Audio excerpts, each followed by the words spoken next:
ಮಲಯಾಳಂ ಚಿತ್ರರಂಗದಲ್ಲಿ ಇತ್ತೀಚೆಗೆ ಬಿಡುಗಡೆಯಾಗಿ ದೊಡ್ಡ ಹವಾ ಎಬ್ಬಿಸಿದ ಚಿತ್ರವೆಂದರೆ ಅದು ಮಂಜುಮೆಲ್ ಬಾಯ್ಸ್.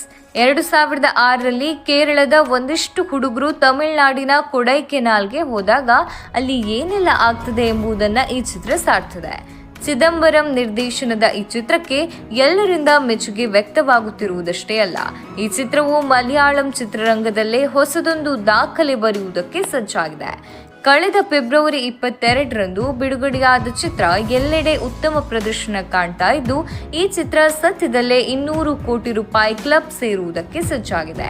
ಹಾಗೆ 200 ಕೋಟಿ ಕ್ಲಬ್ ಸೇರಿದ ಮೊದಲ ಮಲಯಾಳಂ ಚಿತ್ರ ಎಂಬ ಹೆಗ್ಗಳಿಕೆಗೂ ಪಾತ್ರವಾಗ್ತಾ ಇದೆ. ಈ ಚಿತ್ರವು ಕೇರಳದಲ್ಲಿ 60 ಕೋಟಿ ರೂಪಾಯಿ ಗಳಿಸಿದ್ದು, ಹೊರದೇಶಗಳಲ್ಲಿ 60 ಕೋಟಿ ರೂಪಾಯಿ ಸಂಪಾದಿಸಿದೆ. ತಮಿಳುನಾಡಿನಲ್ಲೂ 50 ಕೋಟಿ ರೂಪಾಯಿ ಗಳಿಕೆ ಮಾಡಿದೆ. ವಿಶೇಷವೆಂದರೆ ತಮಿಳುನಾಡಿನಲ್ಲಿ 50 ಕೋಟಿ ರೂಪಾಯಿ ಗಳಿಸಿದ ಮೊದಲ ಪರಭಾಷಾ ಚಿತ್ರ ಎಂಬ ಹೆಗ್ಗಳಿಕೆಗೆ ಮಂಜುಮೆಲ್ ಬಾಯ್ಸ್ ಪಾತ್ರವಾಗಿದೆ. ಕರ್ನಾಟಕದಲ್ಲೂ ಈ ಚಿತ್ರ ಒಳ್ಳೆಯ ಪ್ರದರ್ಶನ ಕಂಡಿದ್ದು 11 ಕೋಟಿ ರೂಪಾಯಿ ಬಾಚಿಕೊಂಡಿದೆಯಂತೆ. ಒಟ್ಟಾರೆ ಮಂಜುಮೆಲ್ ಬಾಯ್ಸ್ ಚಿತ್ರವು 190 ಕೋಟಿಗೂ ಹೆಚ್ಚು ಕಲೆಕ್ಷನ್ ಮಾಡಿದ್ದು, ಸದ್ಯದಲ್ಲೇ 200 ಕೋಟಿ ಕ್ಲಬ್ ಸೇರಿದೆ. ಈ ಮೂಲಕ ಮಲಯಾಳಂ ಚಿತ್ರರಂಗದಲ್ಲಿ ಅತಿ ಹೆಚ್ಚು ಗಳಿಕೆ ಮಾಡಿದ ಚಿತ್ರ ಎಂಬ ಹೆಗ್ಗಳಿಕೆಗೆ ಪಾತ್ರವಾಗಿದೆ.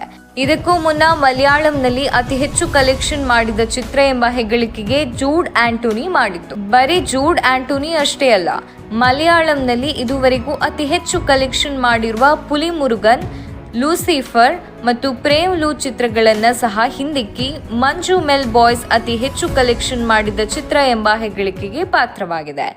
ಚಿತ್ರ ಬಿಡುಗಡೆಯಾಗಿ ಇನ್ನು 1 ತಿಂಗಳು ಸಹ ಆಗಿಲ್ಲ, ಆಗಲೇ ಮಂಜುಮೆಲ್ ಬಾಯ್ಸ್ ಚಿತ್ರವು ಮಲಯಾಳಂ ಚಿತ್ರರಂಗದಲ್ಲಿ ಹಲವು ದಾಖಲೆಗಳನ್ನು ಪುಡಿ ಮಾಡಿದೆ. ಒಟ್ಟಾರೆ ಚಿತ್ರ ಇನ್ನು ಏನೇನು ಸಾಧನೆ ಮಾಡ್ತದೆ ಎಂಬುದನ್ನು ಕಾದು ನೋಡಬೇಕಿದೆ.